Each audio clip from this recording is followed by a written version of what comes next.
तो भीमा कोरेगांव आप समझिए 500 महारों ने 28,000 पेशवाओं को धूल चटा दिए थे।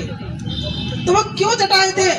उनका अस्तित्व, जब उनके जमीन पर चोट लगी, उन पर अत्याचार इतने बढ़ गए कि उनको लगा कि अब बात नहीं बनने वाली, अब हमको चढ़ाई करनी पड़ेगी। तो वो इतने अपने मान सम्मान को ठेस लगे, अपने मान सम्मान को लेकर इतना उत्तेजित हुए कि 500 महारों ने 28,000 पेशवाओं को धूल चटा दिए। तो आज हमारी संख्या कितनी है? हमारी संख्या कितनी है? तो हमें अपने अंदर वही आग लगानी पड़ेगी जो 500 महारों के अंदर थी। हम अपनी बेटियों को अंदर से मजबूत करना पड़ेगा। हम अपनी बेटियों को मार्शल आर्ट क्यों नहीं सिखाते हैं? हम अपनी बेटियों को लठ चलाना क्यों नहीं सिखाते हैं? आप और व्यवस्था की महिलाओं को देखिए, अगर कोई जयंती आ रही होती है, तलवार लेकर रोड पे रोड शो करती हैं।